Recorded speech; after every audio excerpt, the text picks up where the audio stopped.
আন্দোলন গড়ে তুলবে, ওই স্বাস্থ্য মন্ত্রণালয় থেকে আপনাকে ধরে নিয়ে আটকিন হসপিটালের ওয়ালের সাথে বেঁধে রাখা হবে। শিশুদেরকে পরিকল্পিতভাবে হত্যা করা হয়েছে। বাংলাদেশের আপামার জনগণ এবং ছাত্র জনতার আন্দোলনের ফসল আজকের এই সরকার বাহাদুর মন্ত্রণালয়ে বসে যে সকল হটকারী সিদ্ধান্ত গ্রহণ করছেন, এটা তারা করছেন না। আমি মনে করি বাংলাদেশ বিরোধী একটি চক্র হিন্দুস্তান বসে যেই ধরনের প্রেসক্রিপশন দেয়, বাংলাদেশে তারা তা বাস্তবায়ন করে। তার কারণ হিসেবে 8 দিন হসপিটালের লাইসেন্স বাতিলের জন্য একটা চক্রান্ত করেছে। শিশুদেরকে পরিকল্পিতভাবে হত্যা করা হয়েছে। এতদিন হয়ে গেল, বছরের পর বছর 8 দিন হসপিটাল চললো, কোনোদিন একটা শিশু মারা গেল না। কি কারণে এই অ্যাক্সিডেন্ট ঘটানো হলো, এটার আমরা সুষ্ঠু তদন্ত করব। কিন্তু এই তদন্ত আমরা নাগরিকরা করব। কার কাছে তদন্ত ভাগ দেব?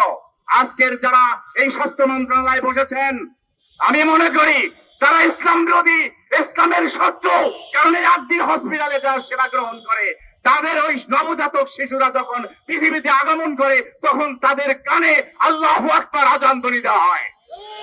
ওই হাসপাতালের ওয়ালে ওয়ালে আল্লাহর কোরআনের আইনের বিধানগুলো অনুবাদ সহ খচিত আছে। ওখানে আল্লাহর রাসূলের বাণী খচিত আছে। অভিভাবকরা এবং সেবা গ্রহণকারীরা বসে বসে তা আয়ত্ত করে আমল করার চেষ্টা করে। ওই 8 দিন হসপিটালের দোতলায় রয়েছে একটি সুবিশাল, স্বাস্থ্যসম্মত এবং একটি পরিবেষ্ট একটি মসজিদ, যেখানে তারা সারা রাত ইবাদত করে। ওই মসজিদে ওই রোগীর অভিভাবকরা শুয়ে ঘুমায়। এই স্বাস্থ্যসম্মত এবং আদর্শ ভিত্তিক একটি সেবা গ্রহণকারী প্রতিষ্ঠান কেন বাংলাদেশে চলবে? এজন্য আমাদের প্রতিবেশীদের, দাদাদের অনেক আগ থেকেই একটি ষড়যন্ত্র এটার ভিতরে ছিল। এই কারণে এই তাদের একটি চয়েস এবং তাদের যেই সিলেকশন করা স্বাস্থ্যমন্ত্রী, আমি মনে করি ওনার ভিতরে ইসলামের কোনো লেশমাত্র নাই। প্রতি সপ্তাহে সর্বোচ্চবার বিকাশ পেমেন্টে 50 জন হবেন পেমেন্ট চ্যাম্পিয়ন। জিতে নিন টিভি সহ আকর্ষণীয় সব প্রাইজ। আমরা বলতে চাই, মন্ত্রী মহোদয়, আমরা আন্দোলন করে আপনাকে মন্ত্রী বানিয়েছি, আপনার প্রধানমন্ত্রীকে আমরা আন্দোলন করে বসিয়েছি। যদি এই স্বাস্থ্য মন্ত্রণালয়ের পক্ষ থেকে আগামী 7 কার্য দিবসের মধ্যে এই 8 দিন হসপিটালের লাইসেন্স ফেরত দেওয়া না হয়, এখানে এই 8 দিন হসপিটালের সেবা গ্রহণকারী কর্মকর্তা, কর্মচারী, সাধারণ নাগরিক বৃন্দ এমন আন্দোলন গড়ে তুলবে, ওই স্বাস্থ্য মন্ত্রণালয় থেকে আপনাকে ধরে নিয়ে 8 দিন হসপিটালের ওয়ালের সাথে বেঁধে রাখা হবে। ততক্ষণ পর্যন্ত এই লাইসেন্স ফিরিয়ে না করেন, ততক্ষণ পর্যন্ত আপনাকে ছেড়ে দেওয়া হবে না, হবে না, হবে না। আমরা বলেছি, সোজা আঙ্গুলে কি উঠবে না। আন্দোলন করতে করতে আমাদের কবরটি এখন শিরা উপশিরায় রক্ত তরিত হচ্ছে।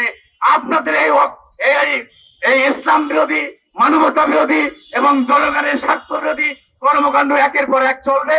কারণ মানুষকে আন্দোলনে নামাবেন, আর জুলাই সনদ যাতে বাস্তবায়ন না হয়, আগামী দিনে ফ্যাসিবাদের বিচার যাতে না হয়, তাই আপনারা একটা রাজনৈতিক কৌশল গ্রহণ করেছেন। আমরাও রাজনীতি ভাবে এই সমস্ত অপকৌশল প্রতিহত করবো ইনশাল্লাহ। আপনারা কেউ এই আন্দোলনকে রাজনীতি না বলে কেউ এই ধরনের কথা বলবেন না। সরকার যদি রাজনৈতিক ভাবে এই ধরনের অপকর্ম করে, আমরাও তার রাজনৈতিক ভাবে মোকাবেলা করব। আমি মনে করি এটি তারেক রহমানের নির্দেশে হয়েছে। তা না হলে উনি কেন এখন পর্যন্ত লাইসেন্স দেওয়ার জন্য স্বাস্থ্যমন্ত্রীকে নির্দেশ দিল না? আমরা মনে করি আপনাকে ডুবানোর জন্য হিন্দুস্তানে বসে আছে ডাইনি। আগামী 7 কার্য দিবসের মধ্যে যদি এই ধরনের অপকর্ম আপনারা সমাধান না করেন, এদিকে ইসলামী ব্যাংকের গ্রাহক সেবা সেখানেও আমি গ্রাহক, সেখানেও আমি গ্রাহক ছিলাম। এই ধরনের কর্মকাণ্ড আপনারা বন্ধ করেন। 8 দিন হসপিটালের, আমি আমার প্রথম কন্যা সন্তান 8 দিন হসপিটালে সেখানে পৃথিবীতে এসেছে, আমি সেখানে সেবা পেয়েছি। এই ধরনের অক্সিজেন ফ্রি দেওয়া হয়, 200 টাকা সেখানে ভিজিট নেওয়া হয়। সেখানে রাত দিন 24 ঘন্টা স্বাস্থ্য সেবার জন্য এক শ্রেণীর আমার ডাক্তার ভাই এবং বোনেরা সেখানে সেবা দিয়ে যাচ্ছে। এটি আপনাদের পছন্দ হয় না? সুতরাং পছন্দ হবে। আপনারা পানি খাবেন ঠিকই, ঘোলা করে খাবেন, লাইসেন্স ফিরিয়ে দেবেন ঠিকই, যেমন আন্দোলনের মুখে দেবেন।